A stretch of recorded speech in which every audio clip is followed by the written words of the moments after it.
जात पर न पात पर इंदिरा जी के बात पर मुहर लगाएं हाथ पर, यह नारा आपने जरूर सुना होगा अगर आपकी उम्र 50 से ऊपर होगी। मैं आरडी भारती और आप देख रहे हैं बिहारी सुल्तान। बिहार में जातिगत जनगणना हो रही है और बिहार जैसे गरीब राज्य ने जाति के आधार पर जनगणना करने के लिए 500 करोड़ रुपए खर्च किए। हो सकता है कि नेताओं को इसमें बहुत बड़ा फायदा नजर आ रहा हो सकता है कि आप भी अगर यह समझ जाएं कि जाति आधारित जनगणना होगी तो यह पता लग जाएगा कि किस जाति की कितनी जनसंख्या है, लेकिन आम जनता को इससे क्या फायदा होगा, यह कमेंट्स आप हमें जरूर कीजिए, क्योंकि आप आम दर्शक हैं, जनजीवन से रोज रूबरू होते हैं, दैनिक खर्चे आपके होते हैं। सरकार आपको क्या देती है, जातियां आपको क्या देती है। जातियां कई जगह हमने देखा है, जब शादी ब्याह का मामला होता है तो जाति और जाति में भी उपजाति, गोत्र, सब कुछ जो है पता किया जाता है, वंश खानदान सब पता करते हैं। लेकिन आज हम आपको इस वीडियो में बताने वाले हैं बिहार विधानसभा, बिहार की असेंबली में मात्र 3 जातियां ही राज करती है, बाकी सब पीछे से हुआ करते हैं, यानी शोर मचाते हैं। सच यही है, बिहार की असेंबली की जो पॉपुलेशन है 243, यानी 243 विधायक चुनकर आम जनता के द्वारा बिहार की असेंबली में जाते हैं और 243 विधायकों में 40 विधायक आरक्षित हैं, रिजर्व कोटे के। SC ST क्षेत्र आता है, रिजर्व कोटे का 40 विधायक, तो आपको बचता है 203 और 203 में 103 विधायक ऐसे होते हैं जो मात्र 3 जातियों से ही आते हैं। वही 3 जातियां जिधर झुक जाती है सरकार उधर बन जाती है। आपको बता दें कि सरकार बनाने के लिए बिहार में 123 विधायक चाहिए, 122 विधायक चाहिए, क्योंकि 243 की असेंबली है और 103 विधायक अगर खास 3 जातियों से हो तो जाहिर सी बात है सरकार उनकी बनती है। अब यहां पर मूल प्रश्न यह उठता है कि जो जातिगत आधार पर जनगणना हो रही है, दलीलें यह दी जाती है कि किस जाति की कितनी शैक्षणिक योग्यता है, किसका जीवन बेहतर है, यह सब कुछ नजर में रखकर जातिगत आधार पर जनगणना होती है। मैं कुछ आपको बातों को हाईलाइट कर देना चाहता हूं। जातियों में भी कई उपजाति होती है, जैसे वैश्य समाज, वैश्य कोई जाति नहीं होती, उसमें तेली, सूरी, कलवार, जायसवाल, बहुत सारी जातियां आ जाती है वैश्य समाज में। आप ब्राह्मण कहते हैं, ब्राह्मण कोई जाति नहीं है, उसमें भी पूजा पाठ कराने वाले पुरोहित अलग हो जाते हैं, भूमिहार अलग हो जाते हैं, शुक्ला, तिवारी, बहुत तरह के जातियां हैं। कहने का मतलब जाति के अंदर उपजाति। राजपूतों में भी, क्षत्रिय में एक प्रकार का क्षत्रिय नहीं होता है, बहुत सारे प्रकार के क्षत्रिय होते हैं, उसमें कई उपजातियां होती है। मुझे जाति और उपजाति में कोई इंटरेस्ट नहीं है। क्या जातिगत जनगणना से बिहार की असेंबली की तस्वीर बदलेगी? और वह कौन सी जाति है बिहार में जो नंबर 1 पर है, कौन नंबर 2 पे है, कौन नंबर 3 पर है, और जो नंबर 2 और नंबर 3 पर है वो अप डाउन होता रहता है व्यवस्था के हिसाब से। अगर NDA गठबंधन बड़ा है तो वो जातियां ज्यादा सीट निकाल लेती है, अगर वही महागठबंधन बन जाती है तो वो जातियां थोड़ा सा कम हो जाती है और दूसरी जाति ऊपर आ जाती है। मैं आपको जातिवार बताता हूं। बिहार की असेंबली में 2000 से लेकर 2020 तक के जो आंकड़े आए हैं, जो यादव जाति है कभी 64 और कभी 54 विधायक जीत कर आते हैं बिहार की असेंबली में।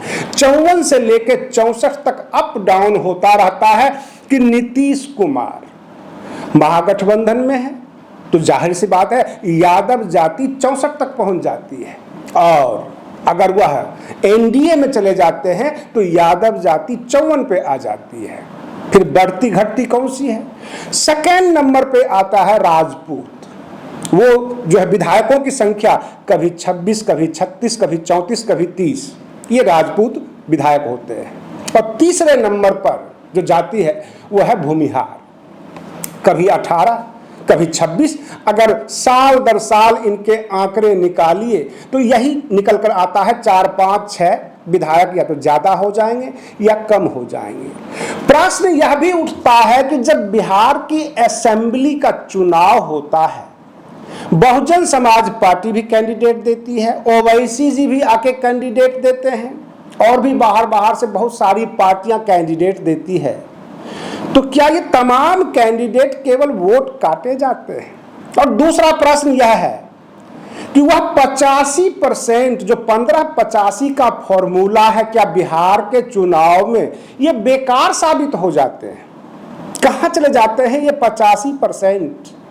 और रही बात ये जातिगत जनगणना में, उद्देश्य यह था कि जो डिप्रेस क्लास है, जो ओबीसी है, SC/ST माइनॉरिटीज, इनकी जातियां निकल कर आएगी तो उनसे रिप्रेजेंटेशन बढ़ेगा, असेंबली में लोग बढ़ेंगे, वो अपनी ताकत को पहचानेंगे कि हमारी जनसंख्या है कितनी।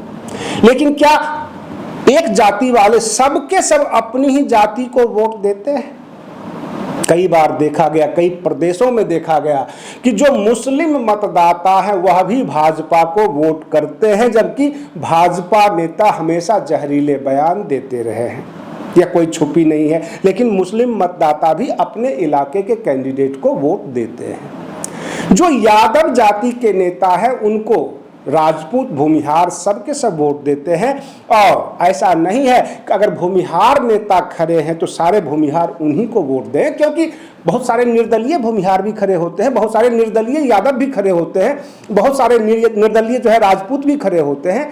तो मेरे ख्याल से वोट बढ़ता है, लेकिन बहुत बड़ा मिशन चलाया जाता है, बहुत तरह की बात होती है। मैं आपको याद दिलवा देता हूँ, कांग्रेस हमेशा ये भाषण दिया करती थी कि जात पर न पात पर, इंदिरा जी के बात पर मुहर लगाएं हाथ पर। वो जो है कहने का मतलब यह कहते हैं जात को मत देखो, जमात को देखो, मेरी जमात बड़ी है, कांग्रेस का ये कहना था।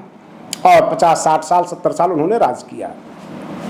यह भी देखा गया डॉक्टर अंबेडकर का सब जगह चला, बिहार में बाबू जगजीवन राम उनको नहीं चलने दिए, क्योंकि बिहार के नेता बाबू जगजीवन राम थे। जाति में भी बंटवारा हो जाता है, जाति में भी अपना नेता लोग अलग कर लेते हैं।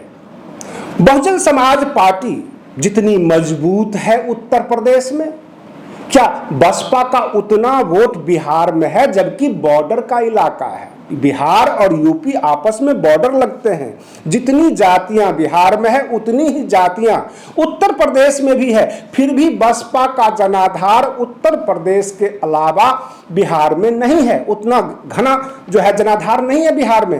तो क्या कारण है? केवल जाति के आधार पर आप राजनीति को बांट पाएंगे?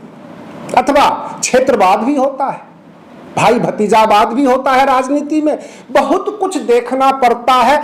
लेकिन एक चीज निकल कर आई है कि 2020 से लेकर 2000 से लेकर 2020 तक बिहार की असेंबली में संगठित होकर मात्र 3 जाति के ही विधायक आए, यादव, राजपूत, भूमिहार। बाकी जाति के विधायक क्यों नहीं निकलते हैं? इस प्रश्न को हम ढूंढ रहे हैं, इसका हल ढूंढ रहे हैं। बिहार में अगर depressed class, SC/ST, OBC, minorities, इन सब की हालत खराब है, व्यवस्था दुरुस्त नहीं है, तो जो 40 विधायक आरक्षित सीट से बिहार असेंबली में पहुंचते हैं, उनकी अकाउंटेबिलिटी, उनका हिसाब किताब कौन लेगा?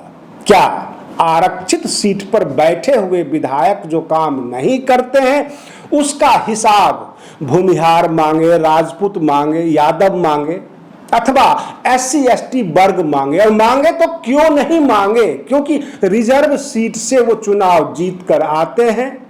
और आज भी आप बिहार में सुदूर गांव में चले जाएं, वहां लकड़ी के ऊपर चूल्हा जलता है, वहां गैस की व्यवस्था नहीं है।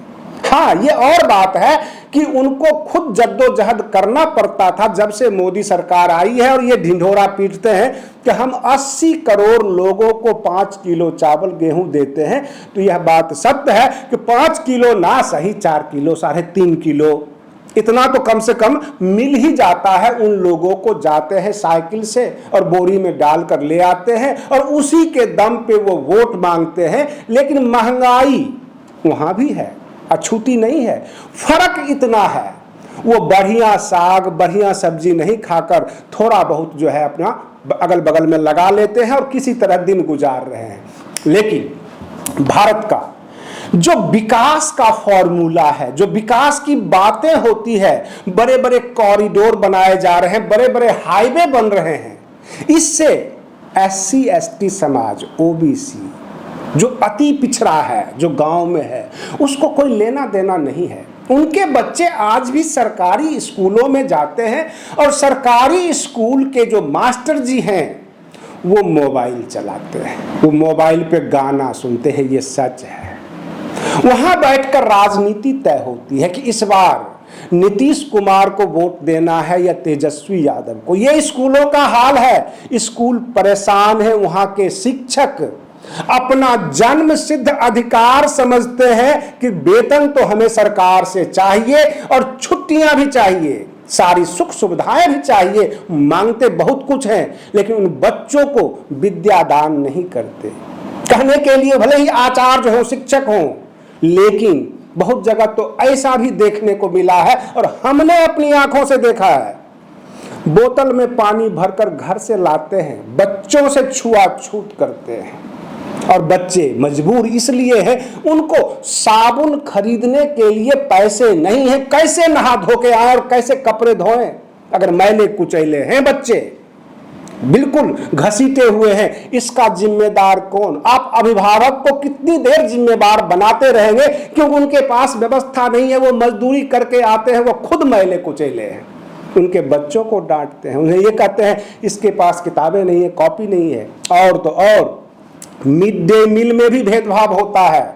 बहुत सारे मोहल्ले को हम ऑनलाइन आपको दिखा सकते हैं, बकायदा लाइव कैमरे पर हम दिखा सकते हैं। हालात खराब है। उसका जिम्मेदार क्या ये 40 विधायक नहीं हैं जो आरक्षित सीट पर से चुनाव जीतकर बिहार की असेंबली में जाते हैं, चमाचम स्कॉर्पियो में घूमते हैं, पटना में जो है हिलोरे लेते हैं, वहां के रेस्टोरेंट में खाना खाते हैं, नाश्ता करते हैं, राजनीति के ऊपर चर्चा करते हैं। लेकिन इन मासूम बच्चे, बहुजन समाज के जो पीड़ित लोग हैं, जो वंचित हैं अधिकार से भी और समाज से भी, दोनों जगह से वंचित हैं, इनकी आवाज क्या केवल मीडिया ही उठाती रहेगी? मीडिया आवाज उठाएगी, उसे दबा दी जाएगी। खुद नीतीश सरकार ने एक्सेप्ट किया है, बिल्कुल ऑन ओथ एक्सेप्ट कर लिया कि हाँ, हमारे यहाँ सूचना के अधिकार पाने वालों के साथ ज्यादती हुई है। ये पीछे का रिकॉर्ड है। अगर आप बिहार में किसी भी योजना का, सूचना का अधिकार के तहत जानने की कोशिश करेंगे तो आपके पीछे ठेकेदार पड़ जाएंगे। जिन्होंने योजना में काम किया है वो आपके पीछे पड़ जाएंगे और सरकार उसे सुरक्षा नहीं दे पाती है। तो ऐसे हालात में असली जंगल राज कौन सा रहा? भाजपा और नीतीश का या लालू जी का? किसको जंगल राज कहें? कहने का मतलब यह है कि लंका में सब 52 हाथ का है, कोई किसी से कम नहीं है और बिहार के हालात नहीं सुधरे हैं और ये 3 जातियां दशकों से बिहार की असेंबली की शोभा बढ़ाते रहे और इसका जिम्मेदार आप भी हैं, सेलेक्टर भी है, क्योंकि सेलेक्टर का अपना कोई कैरेक्टर ही नहीं है। देश की मतदाता चुनाव के वक्त आंखें बंद कर लेती है। आप बने रहिए बिहारी सुल्तान चैनल पर। हम फिर मिलते हैं अगले वीडियो में, तब तक के लिए धन्यवाद।